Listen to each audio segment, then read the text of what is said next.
Texas. I am creating a short video to explain some things that some people have been asking me that I think could be really important to know kind of as a background to me and the work that I do, but also just in general for your life and how you carry your dynamics. And hopefully this can be helpful. So I was asked three things. They're pretty common things that I hear, but one of them is, how did I get into polyamory? How does that kind of reconcile with who I am and relationship coaching? Also, what jealousy becomes in polyamory. Jealousy doesn't go away, so like what happens to it? How do you transform it? What if it becomes kind of fetishized, sexualized? And the last one is how to know when jealousy becomes toxic or poly relationships become toxic. So I'm going to try to cover these things in about a 5 to 6 minute video and see if you can get to know me a little better. And if this works out, then maybe I'll do a couple more of these. Feel free to comment below, ask questions, and maybe we can keep this conversation going. So I got into polyamory because I was excited about the concept of having sex in public. When I was a teenager, I saw a video, actually on a plane, it was a documentary about a couple that would throw sex parties at their house. And in the video, they showed scenes of people having sex all in kind of similar vicinity to each other. But this was not a swapping party. It wasn't, it was a swinger party, but people were having sex in front of other people. And I really liked the idea of kind of live porn, especially when people weren't being coerced or paid or manipulated to be having sex. They were just turned on and this is something they wanted to do. I really liked that and I wanted to explore that. And my husband was a very considerate human being and looked up how we can make this happen. And he found out that there are clubs where you can do this, most commonly referred to as on-premise clubs. And from there, it kind of developed into like, was it a swinging relationship? Were we okay with swapping partners? And then more and more and more until it became more of a, are we okay with you having relationships with other people? Am I okay with having relationships with other people? And then very kind of organically over the course of several years, it became acceptable and safe to have other partners, other relationships. And then I just always remained that person. It doesn't matter how many partners I have. It doesn't matter who I'm linked to in some way or another and who I have loyalties to. Because what I am loyal to is myself. And I will give myself the opportunity to explore amazing connections that I have with people. And I will set up guidelines and boundaries and communication pathways that make it better for me to explore these things while dealing with my own internalized shame, to create good bonds that are not easy to break, but are also not, what is the word, like disposable, right? So that's one of my biggest takeaways, is that for me, polyamory means that you only break up with people when they no longer work for you, they no longer fit you. It doesn't mean, it is the way of actually staying together. So relationships ebb and flow, and you may become closer to one partner over time and then kind of ebb out of that. But the reality is that you don't break up with people because you meet someone else that's more interesting. So the fear of being left is actually largely a monogamous fear, because in polyamory, you don't have to leave. If you meet someone else who's incredible, you have the freedom to kind of explore what that means, redefine your other relationships, schedule being the most important thing, like how do you choose who you spend time with. But really, what you're doing is deciding for yourself if it's worth staying in a relationship or not. It has nothing to do with wanting to leave to be able to find yourself or to explore other people.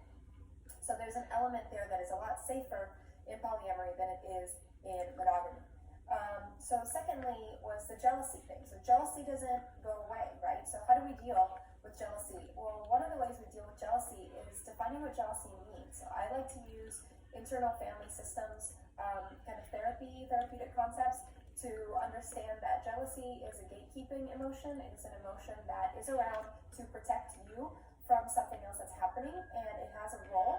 And once you know its role, then you can identify what that brings about. For example, if I have a partner and I find out that they have met somebody and exchanged information, they have been texting back and forth, mind you, in the context that this has already been an agreed upon thing. It's different when this is a breach of consent and it's a breach of trust.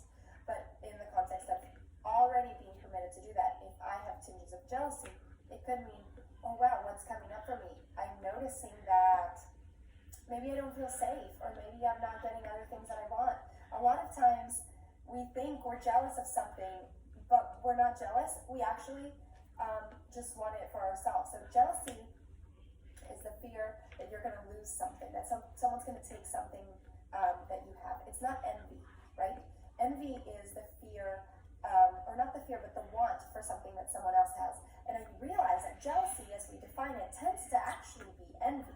And a lot of times, for example, if your partner has decided to go on a trip to Milan with the new partner, what you're actually feeling is not jealousy that they're going to leave you, is envy that you are not going on a trip to Milan, a lot of times with that same partner. And once you identify that that's what you want, then sometimes you can say, oh, I'm noticing that I actually really would love to take a romantic trip with you also. And it's kind of super freeing to reframe our own defense mechanisms into something that actually is beneficial for us in our relationships versus the idea that I act out and you automatically know how to respond to me acting out. Most of the time, us acting out really just means that we don't know what the hell's going on, so we are just going to create this big emotional display so that we can be noticed. But learning to identify what it is that we require to kind of unlock that gatekeeping emotion could be really super beneficial, and in a way that isn't like so internalized that it almost becomes like vulnerable and difficult. It's actually not that difficult once you get started doing it and in that exercise. Also, jealousy could become fetishized. So the idea that you could lose somebody could actually become really sexy, and it could lead to some really fantastic sex. And there is a term, at least like in the swinger community, also referred to as the lifestyle, that is coming home sex. So if you had sex with a different partner and then you came home, you have like super hot, steamy sex with your main partner. And I think a lot of it has to do with jealousy coming up, and the feeling of like, oh, can you still fuck me the same? Do you still think I'm a good lay, right? And we don't think of that. And those aren't things that we're like allowed to say, but it's true. You come home and you're like, okay, how was she? How were they? Did they have sex differently? Newsflash, they had sex totally differently, and it was probably fantastic sex and in a totally different way. And it's okay to really like orange juice and mimosas and really like chocolate ice cream, right? They're completely different things, and you could love them both so much. And recognizing that you can be a fantastic mimosa and you'll never be chocolate is not a bad thing. I'm a great mimosa, and a lot of people enjoy having mimosas, and sometimes I like some chocolate too, right?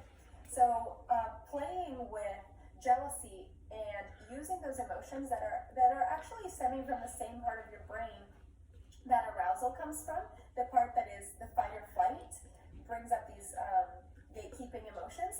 It makes perfect sense that could be fetishized, sexualized, and translated into like hot, steamy sex. So don't be afraid to do that, but communicate it. Be like, hey, I recognize this is like edgy and a little toxic, but society has told us that this is what we do, right? So feel free to use that. And the last thing is, how do you know when you're in a toxic poly relationship? I would say the way that you know is the same way you know when you're in a fucking toxic relationship. If someone is not validating your emotions, if you tell someone, oh, I'm noticing that I'm envious over this trip to Milan, and they say, yeah, but we don't do that, and you are not being listened to because you're actually asking for what you need, and the person is unwilling or actually unable to provide that for you, it's really healthy for you to take a step back. Now remember, especially in polyamory, but in every relationship, you can reframe what relationships look like. So maybe you have a partner that goes to Milan with some partners and not you, and that doesn't make it a deal breaker for you. You're like, okay, well, I realize that I'd like to go to Milan with someone, right? So just because something is not working out the way you wanted to originally, doesn't mean that you can't kind of reframe the way that looks. Another way that it could look is maybe you're not sexually compatible with a partner and you love spending time with them and you love making out and you love orgasming together, but you realize that you like a different kind of sex. And you can easily just kind of reframe what that looks like. Maybe hot steamy makeout sessions and like tandem masturbation. Maybe it actually looks like having an asexual relationship. I had a deeply romantic, beautiful, soul-lifting relationship for years with someone who was not interested in me sexually. And that's really not about me, right? So you have the right to decide if that's something that is worth it for you, and you have the right to decide that it's not at any point. So you will know when there is toxicity because you're not being listened to or you're being invalidated. A big red flag is anybody who tells you that you're crazy, anybody who tells you that you don't know what you're talking about, or that you're impossible to please. You don't need to be in that, right? We're hard enough to deal with inside of ourselves to have people outside of us telling us our worst fears about ourselves. So keep those things in mind. And I hope you enjoyed my poly journey and some poly inspiration for all of you. Also, if you want to support my work, I study fetishes mostly and kinks. You can check me out on the podcast Haven Space or on patreon.com/Haven Space if you'd like to support my work.